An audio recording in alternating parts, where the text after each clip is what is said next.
In this episode, I need to wear like racing shoes. the events team are under pressure, putting on an awards show for the biggest wildlife photography competition in the world.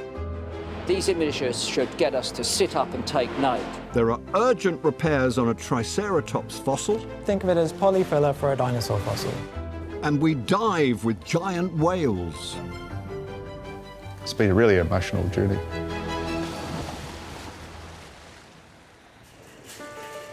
It's early morning at the Natural History Museum, and they're expecting a new delivery of dinosaurs. Morning, Shireen. Morning, sir. Can you give me a hand with these? Stuffed, cuddly ones. And it's manager Sam's job to get them on the shelves.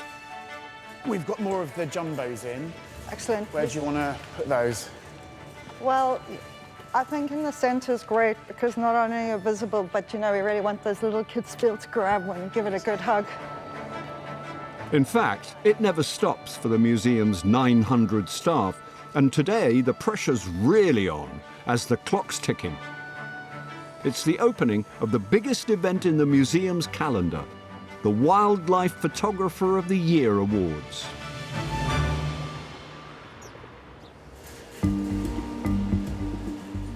In the gallery, the world's greatest wildlife photos are being prepared for display. 100 of the best have been chosen, and they'll soon be announced to the world. In Award HQ, event manager Sophie Lorenz is checking final details. Come and look and tell me what you think of the sting. The Wildlife Photographer of the Year is the largest photography competition of its type in the world. It's been running for 58 years and has around 40,000 entrants from 93 countries, and it kicks off with a grand dinner and opening party.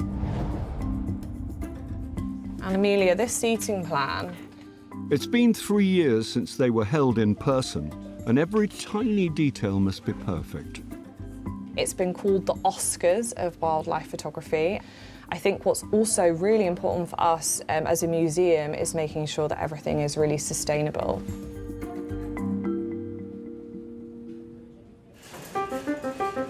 This year, to add to the pressure, the exhibition accompanying the awards has been completely redesigned. We've been on site now for 5 weeks, and we're in the process now of hanging the artwork and the light boxes. It's a tricky job for specialist fitter Jeff Davis. All of the structure of the exhibition has been built in tulip wood, which is a very sustainable material for this particular exhibition. And the intention is for this to be used in different configurations for the next 5 years. With around 300 guests soon arriving for the ceremony, Jeff's team are up against it. Yeah, perfect. Among the finalists this year are these remarkable shots of bees mating on a Texas ranch, polar bears foraging for food in an abandoned Russian village, and a ranger comforting a dying gorilla.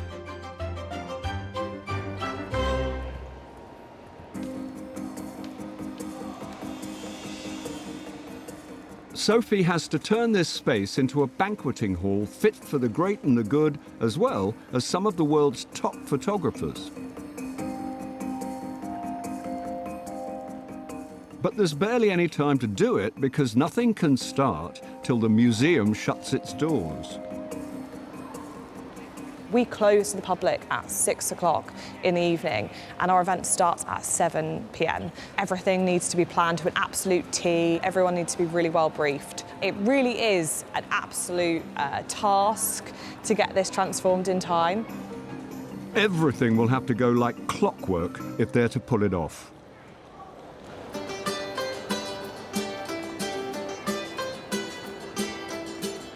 In the gallery above the main hall, Mason is looking for an audience. Okay, so I'm back on gallery. I usually like this spot because you get a lot of visitors coming through. And I think I'm going to try one of my favourite specimens, the gorilla skull. Usually visitors are drawn to the teeth of the gorilla, you can see here. huge canines compared to human canines. They are quite terrifying. Would you like to have a look? Yeah, what is that? This is a gorilla. This is a gorilla skull. Yeah. Would you like to try to hold it? I can hold the end part here. Oh! Wow! It has a big head. Yes. We share about 98% of our DNA with gorillas, so one of our closest living relatives. But as you can see, they are quite different from us. Oh. Oh, yeah, would you like to have a look? It is quite cute, isn't it? Like my boyfriend.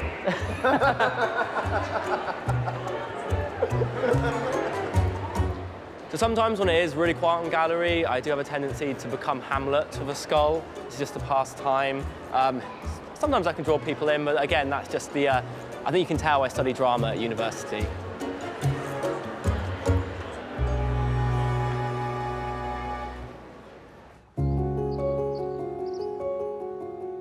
The rolling hills of Wiltshire may be a lovely spot for a country stroll, but for Sally and Neville Hollingworth, they're a prehistoric landscape just waiting to be uncovered. Pressure on. They're amateur fossil collectors and love to spend their weekends finding and cleaning the treasures they've dug up. That's beautiful. Another one there. Yeah. And they're pretty good at it too. They've turned their living room into a mini natural history museum. These fossils were around when dinosaurs were on our planet. How awesome is that?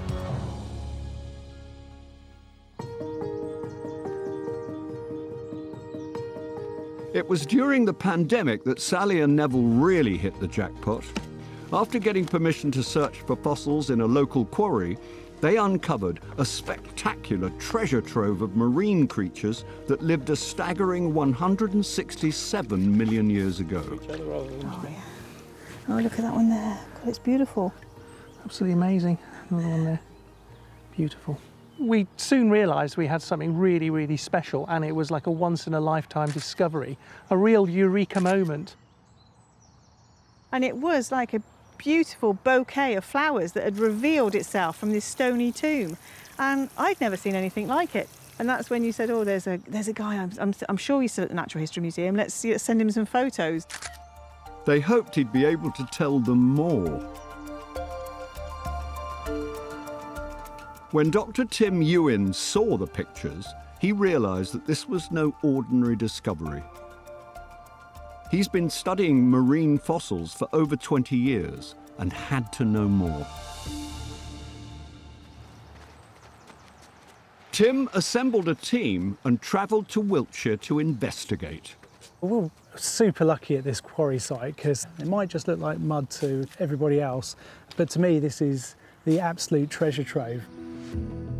Remarkably, it turned out this corner of Wiltshire was once at the bottom of a tropical sea. As the dig progressed, Tim and his team unearthed a huge number of ancient sea lilies, urchins, and starfish. And then we made a really special, nice, rare discovery. On top of this mound here, we found a fossilised shark's tooth. This is really rare and it's beautiful. It's a really nice find. Tim's hoping there may be even more treasures to be unearthed. Maybe there's some more exciting things yet to discover, maybe new species or other things that we weren't expecting to find, like dinosaurs maybe, or marine reptiles. Tim's team, along with Sally and Neville, have so far uncovered thousands of fossils. But there's one big mystery. How did the remains of so many prehistoric sea creatures end up in this part of the Wiltshire countryside? To find out, Tim needs to get the rest of the fossils back to the museum so they can work out why they're here and what happened to kill so many animals, possibly at the same time.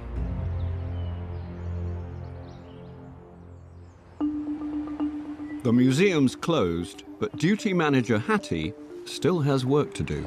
So last job of the day, I've got to shut the museum doors.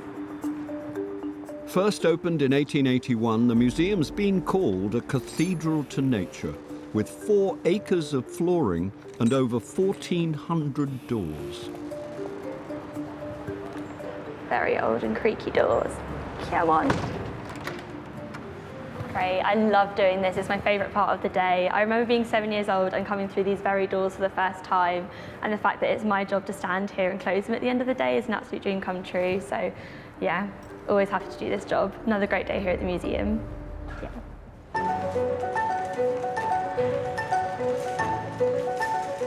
So the doors are now shut, the general public have left for the day, so it's our time to take over the hall and get everything set up super, super quickly. It's going to be absolute chaos in here, organised chaos in here for the next hour or so while the florists come in, the caterers come in, and this amazing set build happens behind me. It's finally here, the Wildlife Photographer of the Year Awards. An army of catering and event staff have just 60 minutes to transform the hall, and it's Sophie's job to get it done on time.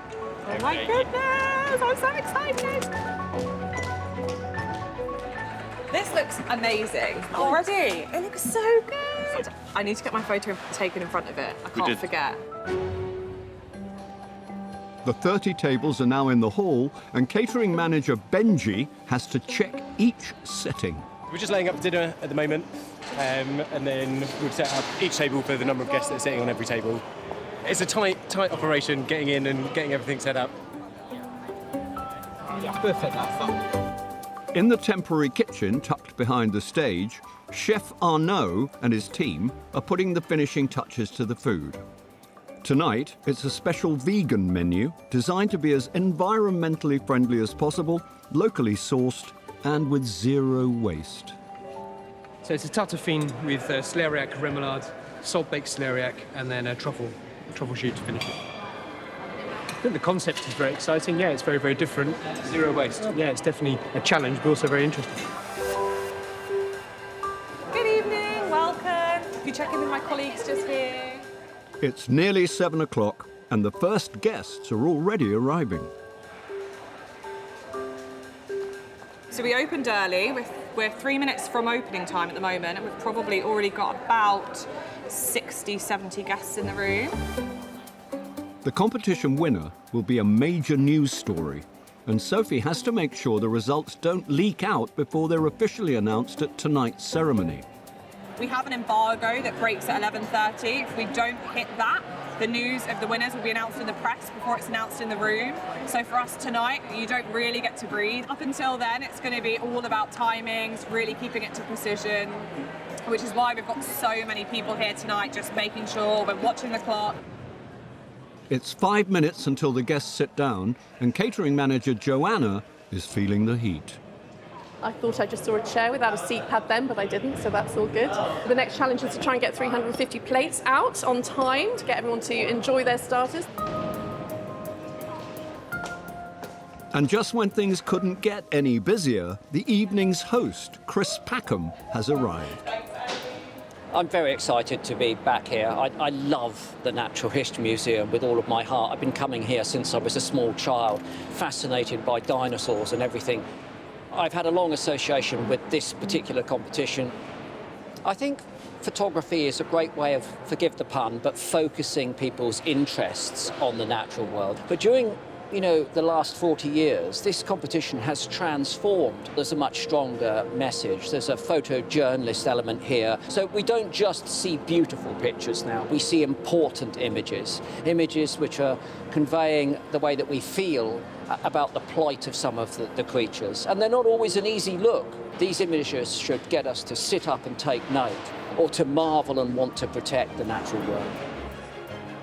Among the guests is Richard Sabin, the museum's whale expert, and there's one picture that really hit home for him. One of the people that I'm really looking forward to meeting this evening is Richard Robinson, who's taken the most amazing photograph of a southern right whale, and I want to talk to him about that and have that insight through his eyes about that experience, because for me it would be one of the things that I would dream of doing. Good evening. The Wildlife Photographer of the Year Awards are about to begin. Please make your way up the stairs and into Kinsey Hall to take your seats for dinner. They're moving. they're slow moving. They're like shimmying their way down. And then I've got to try and work out how I can run around and beat them. I need to wear like racing shoes. The museum is such a babe.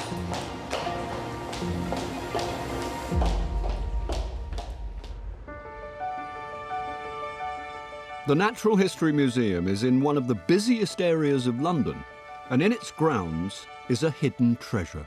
A 5-acre garden not many people know about, and it's keeping project manager Louise Simmons busy. This garden has been around for over 25 years now, and it's an established wildlife garden with lots of really important habitats. There is a lot of pond life in here. There's dragonfly larvae, there's lots of newts and water beetles and frogs and toads. There's even a resident family of foxes. This lush green corner of London has had a very unusual past. Initially, it was a delightful Victorian promenade. In the early 20th century, they buried whale carcasses here. Once they had rotted down, the skeletons were added to the collection. And it did sterling work as a dig for victory allotment in World War II. Now, it's starting its biggest and most ambitious transformation yet. The Urban Nature Project is making over the museum grounds, so we've got about 5 acres, and we are making over the East Garden and the West Garden, which is where we are at the moment.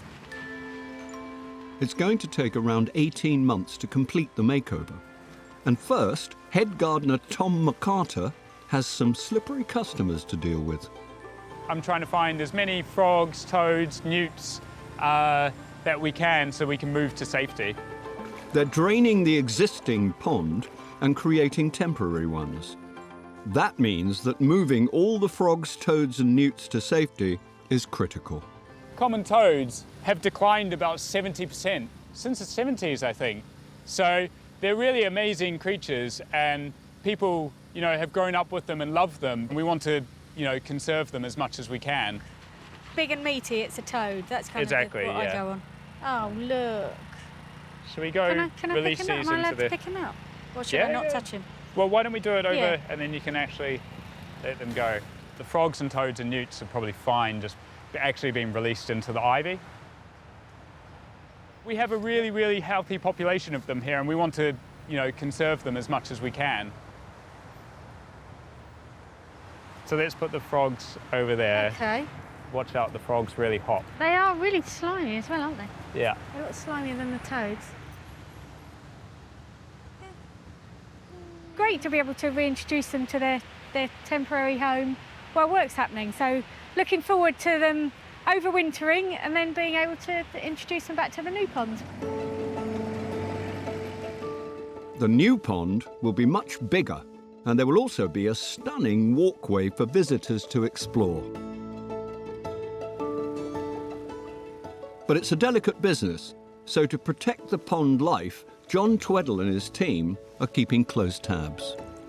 There are thousands of species that are flying around, crawling beneath the soil, swimming beneath the water. So we're using the DNA approach here to try and extract DNA from everything in an area. That will give us a much deeper picture of all of the different groups of wildlife that are there. John and his team have been able to identify some of the pond's tiny residents, including dragonflies, water beetles, and pond snails. It's a bit like CSI for animals and plants, really. It's going to be amazing for us, for people to know that we have this, and for people to be using it and learning from it and learning what they can do in their urban environments and their gardens at home. It's incredibly exciting. With 80% of us living in urban spaces, it's a way for visitors to appreciate nature firsthand and to see how it can flourish in our cities.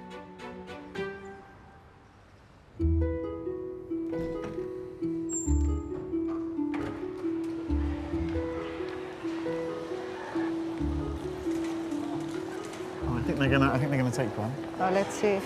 Oh, go on, both. Go on, take both. Yes. See, this is what our hard work's about. I know. And the great thing about this for us is actually all of the purchases go back to support all the amazing work the museum does. It supports all of the collection, so that makes us feel super proud. And it's amazing to see the kids engaged. Yeah.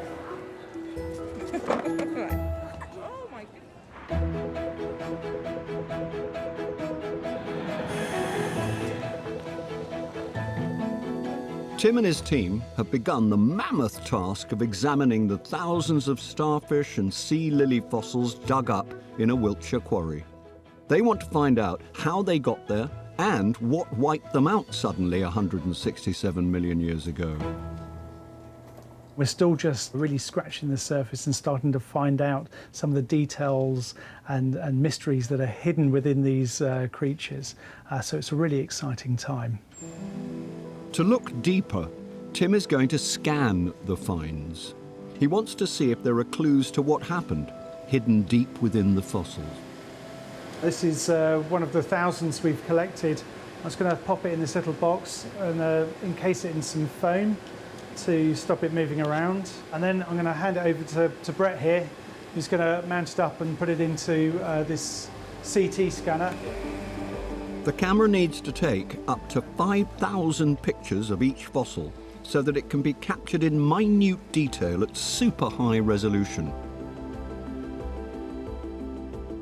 After 6 hours, the results from the CT scan are in. They paint a shocking picture of life and death 167 million years ago. So that's really exciting. None of these animals have their arms or limbs in a position that they would be in life. So this tells us that it's like a sort of death pose, and a bit like in Pompeii, where someone's been trying to sort of protect themselves as this sort of ash cloud descended on them. These poor sea lilies have tried to protect themselves from being buried. And what they do when they get buried is they clap their arms shut to try and stop mud getting into the mouth. The evidence from the CT scan shows that they died all at the same time, and from the way the creatures held out their arms to protect themselves, it also suggests a cause of death. They were most likely killed by an underwater mudslide, which would have engulfed the entire colony in an instant. There was no time to escape. And they've discovered something else amongst the fossils, an entirely new species, a new type of prehistoric starfish. This has got an arrangement of plate shapes unlike any other starfish from the Jurassic anywhere else in the world. And so that really excitingly tells us that this is a new species. So that's really exciting because it means we get to describe it and we get to put a name on it. You can even name it after your favourite rock band if you want to. But I think in this instance, they're probably nice to name it after the people who discovered it. So, the new starfish will be called Hollingworthia. We just had the luck to be there at the right place at the right time. We'll get people in, seated. After months of preparation, it's almost time to announce this year's award winners. Good evening. Please take your seats. The awards are about to begin. Now, with no further ado, let me introduce your host for this evening, the one and only Chris Packham. Thank you. Thank you very much indeed. My name is Chris Packham. I work as a zoologist, a broadcaster, and now essentially an environmental campaigner. But if I'm looking for qualifications to bring me to this stage tonight to present these awards, it's that aged 5, I was led by my father through that door, and ignoring a small polite notice that said, "Please do not touch," this finger stroked the fossilized remains of an iguanodon, and life has never been the same since. The judges have whittled down the photos from nearly 40,000 entries to just 100, split across 19 categories. In the Rising Star category, these incredible images were taken by a 26-year-old Polish entrant.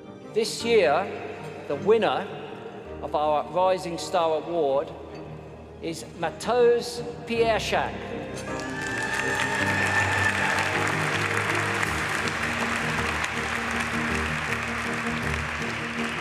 Congratulations. Once, I spent 16 hours in a small shelter in the middle of the lake just to photograph cranes. And you know what? It wasn't worth it because they didn't show up in the end. But other times it is worth it, and that's what drives me. That's my passion.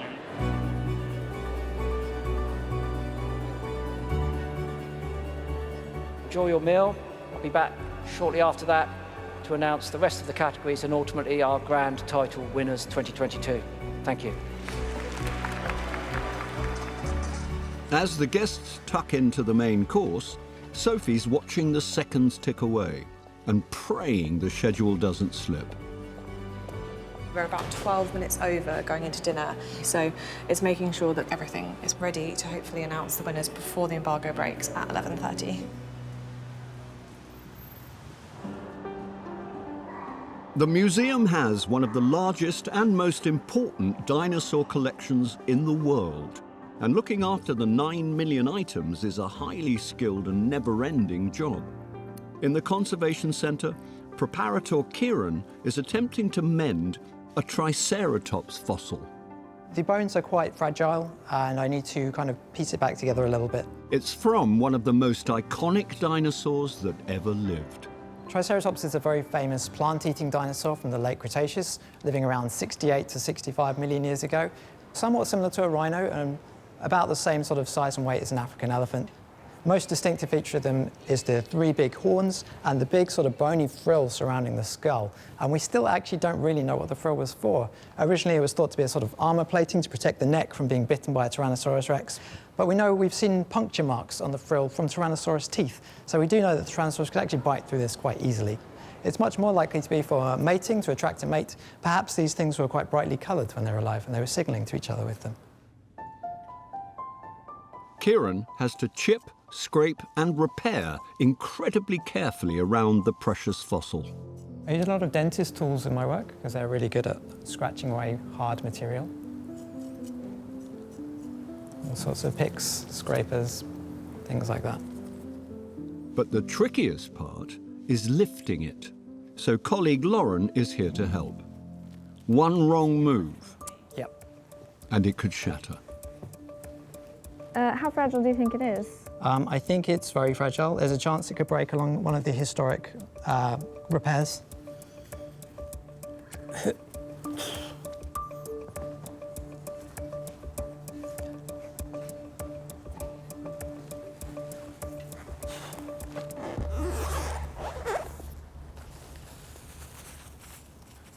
All right. Thank you very much. You're welcome. The old cement join's held. The rare frill is safe, and Kieran can breathe again and take a closer look. That was quite nerve-wracking, but it's quite a relief that this 67-million-year-old fossil did not break on the way up to the workbench.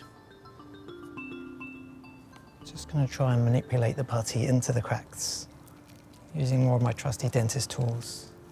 Think of it as polyfiller for a dinosaur fossil. It's quite difficult to manipulate this stuff because it is quite sticky, and it will stick to everything. First part's always the hardest when you do things like this, especially if you haven't done the technique in a while. There we go.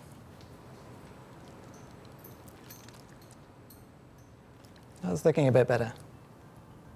It'll still take me several hours before I'm happy with this, but once I've completed the conservation work on it, I can take it back to the store, return it to the curator, and hopefully they'll be happy with what they see.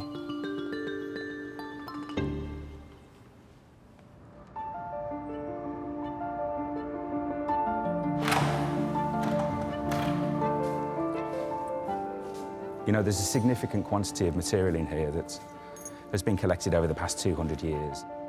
Whale curator Richard Sabin has managed to catch up with the photographer Richie Robinson and invited him to see a part of their whale collection that's stored behind closed doors. New Zealander Richie spent several weeks at sea trying to get the perfect shot of the endangered southern right whale. The one that I'd like to show you is this specimen here. from Campbell Island. Campbell Island, right. New Zealand. You can see where the oil is still leaking from the bone. New Zealand's whale population were hunted for their oil through much of the 19th and 20th centuries, and very nearly became extinct. The name itself has always fascinated me. Why are they called right whales? And it literally goes back to the whaling days, doesn't it? Where the whalers thought that they were the right whale to hunt because they were so easy to approach. There was no mechanism for controlling the numbers that were being taken, and of course the populations crashed. An estimated 70,000 southern right whales lived in the southern hemisphere in the late 18th century. By the 1920s, there may have been less than 300 left. But down in the subantarctic islands, in the Auckland Islands, there was this small population that had survived. Right. And the population just slowly started to come back. The fact that they're recovering in numbers, it is a success story, but it's also a hopeful story because it suggests that the food web that they're a part of and the ecosystem that they live within is healthy and it's growing. All the population has come back from 13 females. It's remarkable, absolutely remarkable. We can just leave them alone. Nature will take its course and they'll come back. Yeah. I would love to have the experience that you had of being under the ocean with that young animal being so close to you. I'd love to get that experience. Well, you know what? I can probably show you a little bit today on a virtual reality headset. Richie used a special camera to capture the experience. Yeah. It's playing. Oh my goodness. Can you see a whale? Yeah. It is. Oh, it's just. I can't even describe how it feels. It feels like you're actually in the water with the animal. It feels like he's just a few meters away. Yeah. Don't forget to look behind you. If you look, turn a little bit, you should see a. Oh wow! Who's that? Is that you? Yeah, that's me filming it. This is so very cool. Incredible. Just the curiosity of the animal is amazing, isn't it? I mean, it really is such an immersive experience. I almost feel like I need to hold my breath. This is an incredible thing.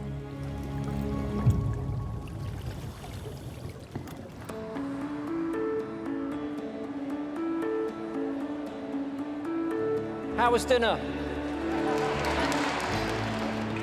It's time for the headline awards, including animal portraits, photojournalism, and the grand prize winners. Richie is up for 2 prizes, including one in a new category, Oceans: The Bigger Picture. The judges chose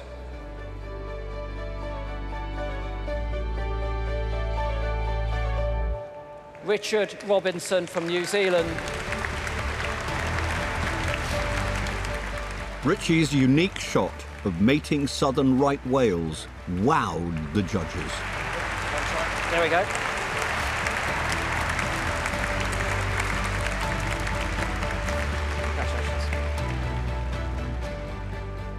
You know, I knew straight away I had something really, really special. Maybe something that's not really been photographed before, certainly not that close. It wasn't until I got back and looked at the computer that night that I knew that the image was sharp enough and it was going to reproduce well enough, let alone winning a section in the Wildlife Photographer of the Year.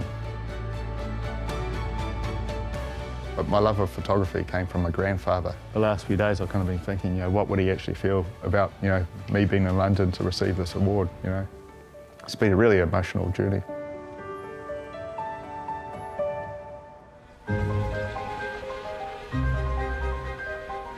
The Great British Bee has been a familiar feature of summers in the UK for years. But now they face an uncertain future, as half of all British bee species have declined in the last 50 years. At the museum, Dr. Selina Brace is investigating what's going on.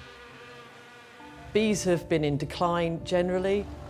Many things have changed in the environment. We've had a lot of land use change. We've had the use of pesticides and chemicals. We need a healthy population of bees. Bees are critical, so it is really, really important to protect bees. To help save the bees, Selina's using the museum's incredible bee collection, which spans 130 years and contains over 500,000 specimens. This is actually really lovely for me to be here and see the bees out in the drawer. The labels tell us who collected the bee, what year the bee was collected, and where the bee was collected. So there's quite a lot of information on these tiny little bits of paper.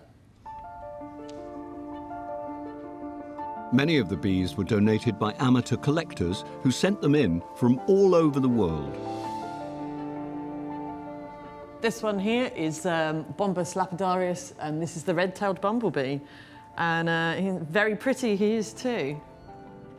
To work out why things like pesticide use and climate change affect some bee species more than others, she's studying their DNA. The first step is to collect a sample. Rather than take like the whole body or the head, we actually just remove a single bee leg because, you know, the bee has 6 legs. So if we've only removed one of them, then you're not losing any of the characteristics of that bee. The surgery is difficult because some of these bees are older than the museum itself. So obviously it's quite tricky to take a bee leg. We don't just remove the bee's knees. We would take this bee leg, pop it in a test tube like this, and then I would take this to the Ancient DNA laboratory. To ensure the microscopic samples stay pure, Selina takes extreme measures. Rather than protecting me from anything, it's actually me protecting the bees from me and my DNA.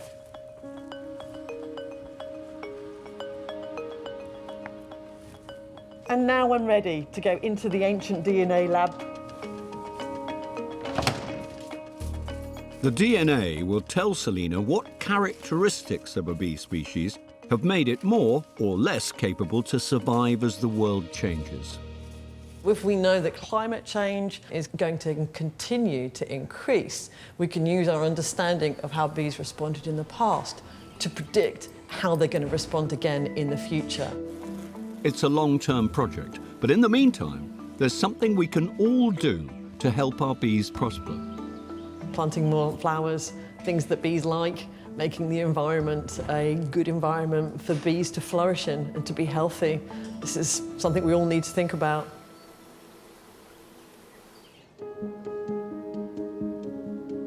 Okay, it's our final award of the evening. The judges have sifted through nearly 40,000 entries and whittled them down to just 15. But there can only be one winner. Which single photo tells the most original story of our natural world? Our Wildlife Photographer of the Year 2022 means we will welcome Corinne Aigner to the stage this evening.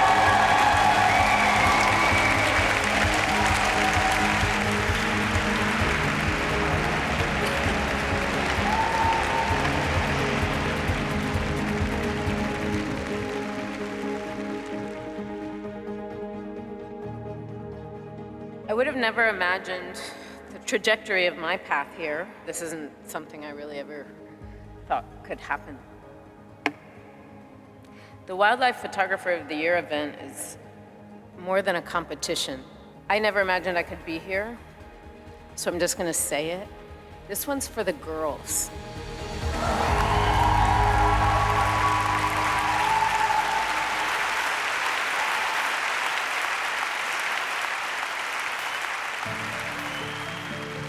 So the awards has just wrapped up. I think we made it with about 4 minutes to spare, so it was a really tight announcement, but we made it and we ensured that Karen got a lovely moment to talk at the very end. So overall, I think we were successful, a bit close for comfort, but we managed to beat the embargo, which is absolutely fantastic. Finally, Sophie can relax and celebrate an incredible evening. Cheers to another WPY done. Shaken, not stirred.